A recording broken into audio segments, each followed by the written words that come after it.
awitin. Ang ganda po, ano, wherever you are, wherever you're going, God is there seeing, nakikita niya yung patutunguhan. And ano man ang ating kalalagyan, kasasadlakan, He is never too far. Para ba sinasabi sa akin mga kapatid, ano man iniisip mo, ano man paasanin mo, ano man alalahanin mo, ang Diyos ay hindi malayo sa iyo. Ito ang gusto natin maging karanasan ngayong umaga. Hindi malayo sa iyo ang Diyos. Kanina po habang binabalikan ko po itong aking PowerPoint, mapapansin niyo po, church po ng GMA Central. Lumang picture. Wala pa po yung tindahan dyan doon sa lote, Mr. Edwina. Ayan. Hindi pa po pag-aari, Mr. Edwina, yung lote na yan. Sabi ko kanina habang ginagawa ko ito, kailan kaya mapapalitan itong background sa aking PowerPoint? Sabi sa akin ng Panginoon, huwag kang mainit, malapit na. Malapit na mga kapatid. Malapit na magkaroon ng sariling church building ang company Gabriel. Amen. Amen. Kanina po, pagpasok ni Sister Diane doon, nakita ko, sabi ko, sino siya? Nilapitan ko, sino po ang hinahanap ninyo? Sabi niya sa akin, si Dale. Kasi po, na-late ako. Ang sabi ko sa kanya, hindi na kami tumatanggap dito ng late. Tinignan niya ako. Sabi ko sa kanya, joke lang, andun si nanay mo. Alam niyo po, Sister Diane, hindi po bago sa ating pangalan. Kasi, lagi kang pinagpe-pray ng nanay mo. Gusto kong sabihin sa iyo kasi, para ma-appreciate mo yung mother's love, na kapag malayo kanilang mga anak, narito si nanay, whatever, basta pagkakataon na may prayer, ipinapadala ko yung aking anak, nasa Singapore, nasa malayo, sana po ingatan siya. Siya po yun, si Diane. Kaya, ganon si nanay mo, kahit malayo ka, inaalala ka sa panahon. Sana ganoon din si baby Angelo.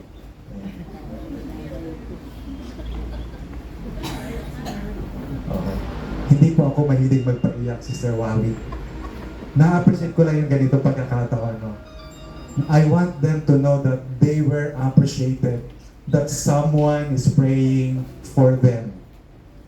Yung kahit na matigas sa ulo mo, kahit na maraming beses kang pinapagalitan ng nanay mo, dahil mayroon naman sa salita, and yet, in their hearts, ipinapanalangin ka ng iyong magulang. Okay.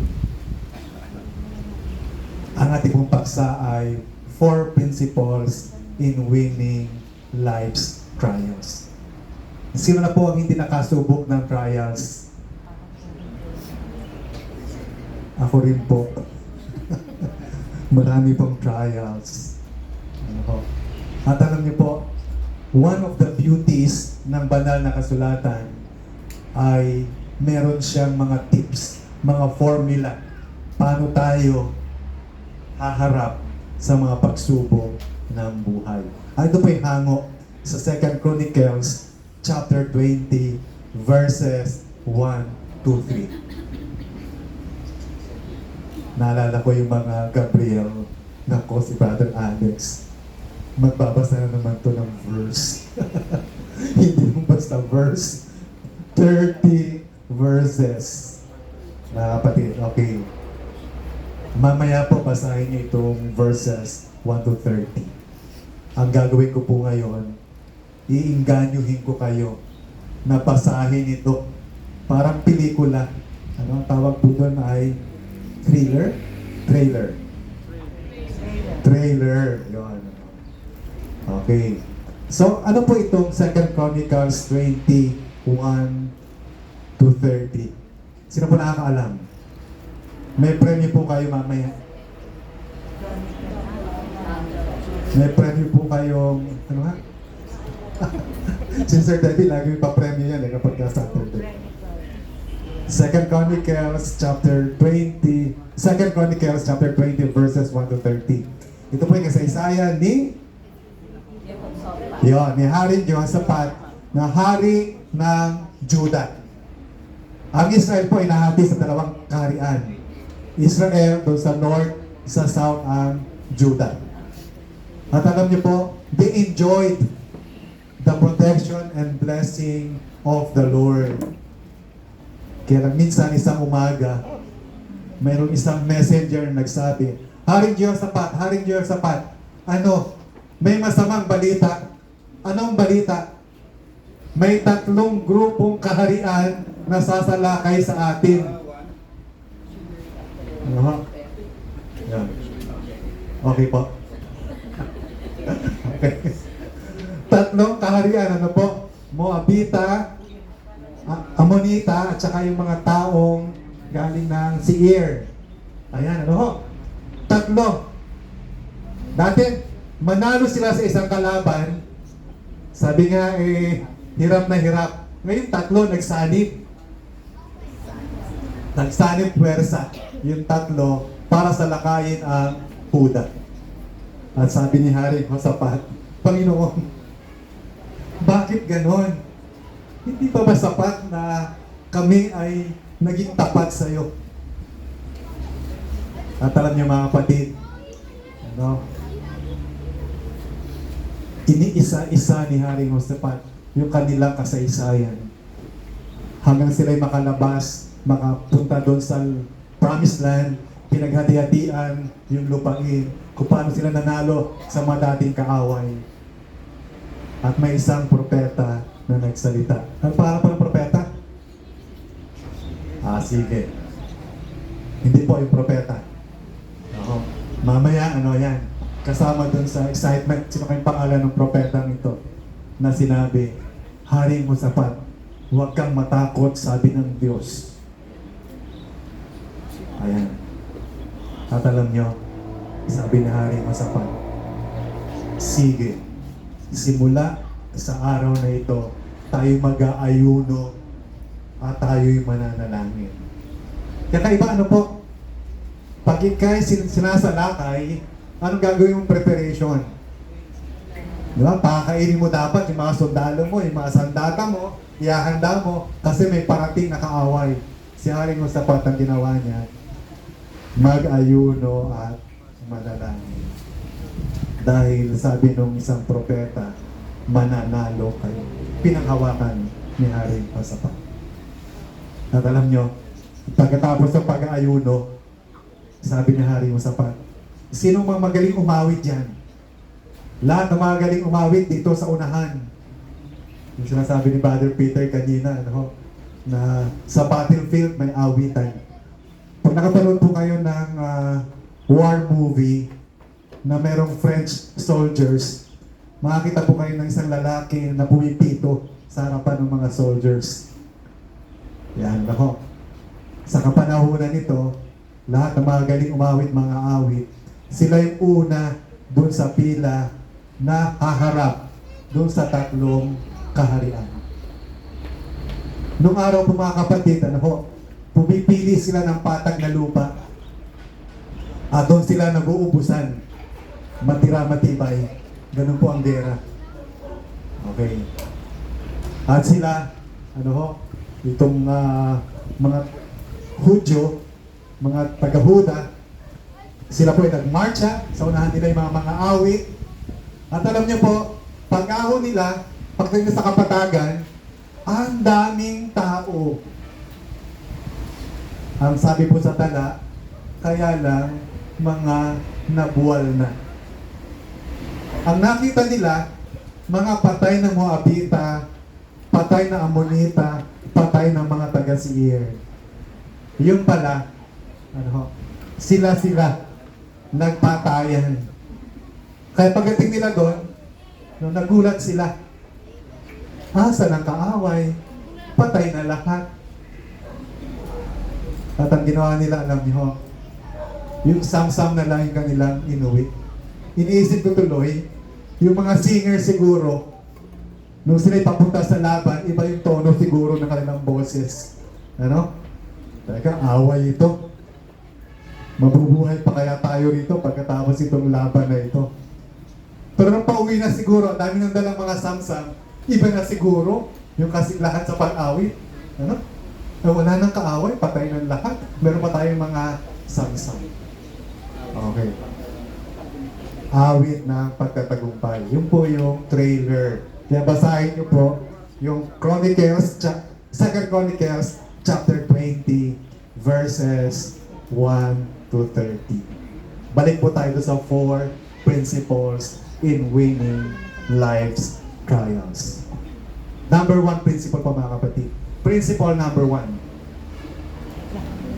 Believe that the Lord is a powerful God. Pag tayo po humaharap sa mga pagsubok sa buhay, may mga suliranin tayo ng tila baga. Hindi lang isa, tatlo pa, sabay-sabay. Maniwala ka na meron kang isang Diyos na makapangyarihan Diyos. Yung niluluhuran mo, yung binibigay mo ng offering mo, isang Diyos na makapangyarihan. Hindi ka niya pababayaan, hindi ka niya iiwanan. Basahin natin verses 5 to 6. Okay. Verses 5 to 6. Tingnan niyo po ito, ano ho. Then Jehoshaphat stood up in the assembly of Judah and Jerusalem at the temple of the Lord in front of the new courtyard and said, Lord, the God of our ancestors, are you not the God who is in heaven? You rule over all the kingdoms of the nations. Power and might are in your hand, and no one can withstand you. Di ba? Lord, ang dami kong problema. Minsan hindi ko na alam kung ano unahin ko. Pero di ba ikaw yung Panginoon na makapangyarihan sa lahat? No? Yung focus mo, hindi doon sa problema mo, kundi doon sa Diyos na sinasamba mo. Diyos na pinagtitiwalaan mo. And last verse, ang sabing ganon, Our God, did you not drive out the inhabitants of this land before your people, Israel, and give it forever to the descendants of Abraham, your friend? At habang inaalala mo, yung mga magagandang bagay na ginawa sa iyo ng Diyos, ay oo nga, nakakalimutan ko. Masyado akong busy sa gawain ko, nakakalimutan ko na one time in my life, God has been so powerful. Balikan mo yung karanasan mo bilang mananampalataya. There was a time na nalangin ka, ibinigay kagad sa iyo ng Panginoon. And yet, sasabihin mo, Lord, 3 po itong kaaway, ang dami kong problema. But yet, the Lord that grant your prayers before is the same powerful God that would help you, that will grant your prayers. Okay. Lesson number 2, principle number 2, acknowledge that you are weak. Alam niyo mga kapatid, marami ang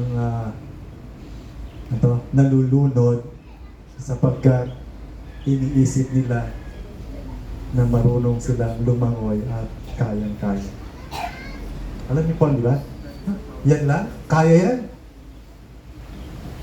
Ang totoo niya mga kapatid, on the onset pa lang ng suliranin, no?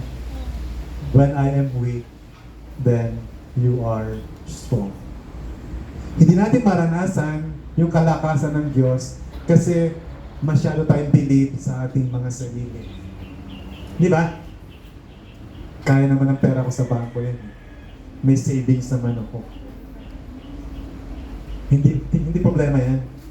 Pero the moment na na-realize mo, teka, hindi ko kaya to, Lord, bahala ka na. Then you have the peace of mind. Tignan po natin verse 12.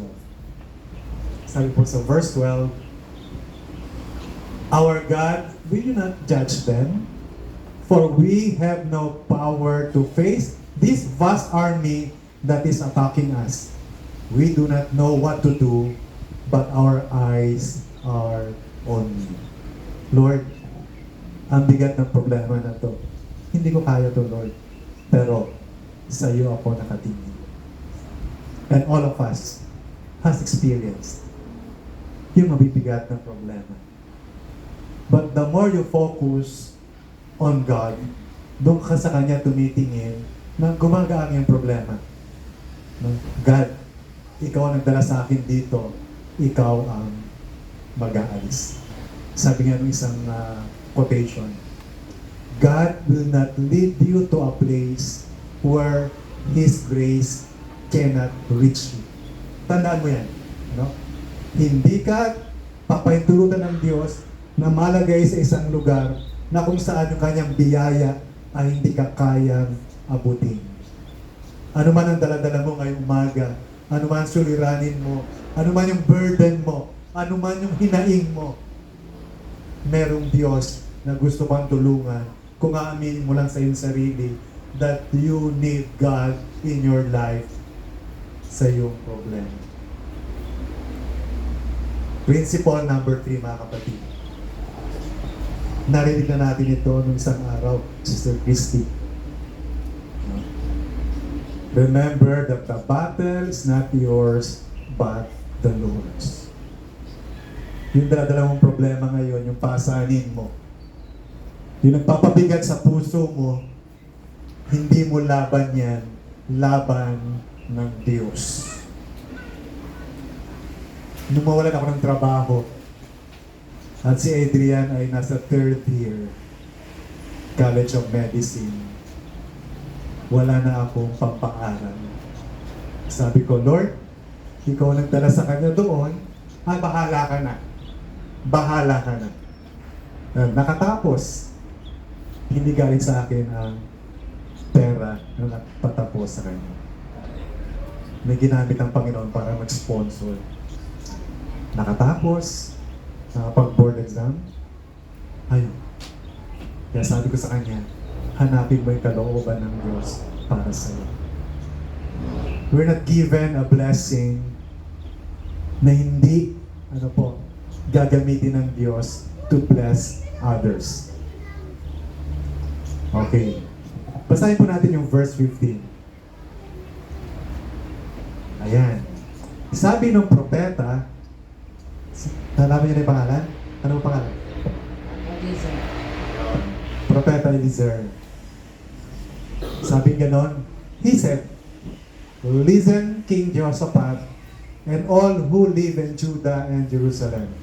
This is what the Lord says to you. Do not be afraid or discouraged because of this vast army. For the battle is not yours, but God's.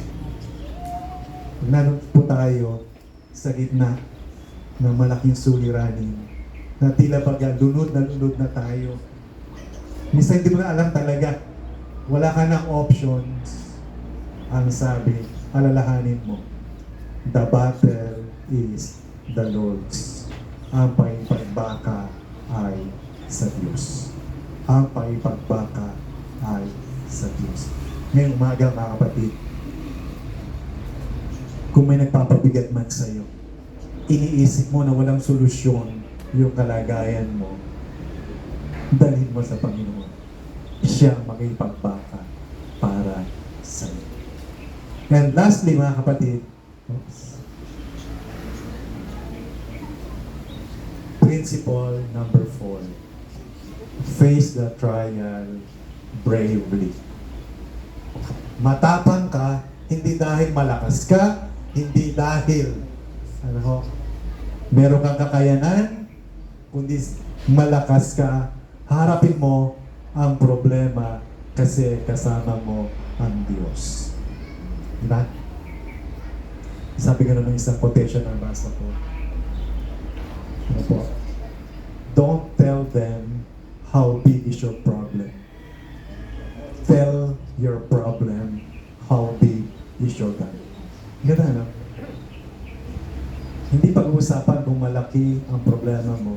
Ang titingnan mo, gaano kalaki ang Diyos na kasama mo sa pagbuno, sa pagharap sa problema. Hindi po sinasabi dito, suicide ka na lang. Para tapos lahat. Nasabi po sa verse 17 kasi dito. You will not have to fight this battle. Take up your positions. Stand firm and see the deliverance the Lord will give you. Judah and Jerusalem. Do not be afraid. Do not be discouraged. Go out to face them tomorrow and the Lord will be with you. Ang ganda, no? Huwag kang malupaypay. No?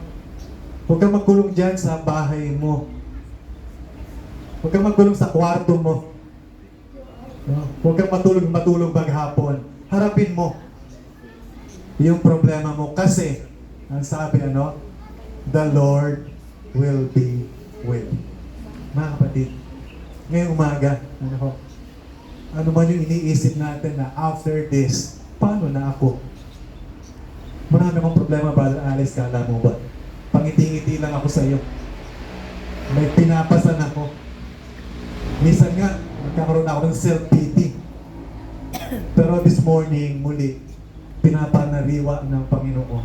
Ang sabi sa iyo, I'll be with you.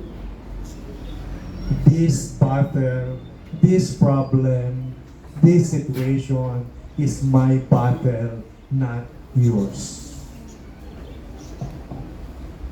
Sa pagkatapos mo mga kapatid, ayan na. Kung meron man kayong gustong i-take away, mai-uwi.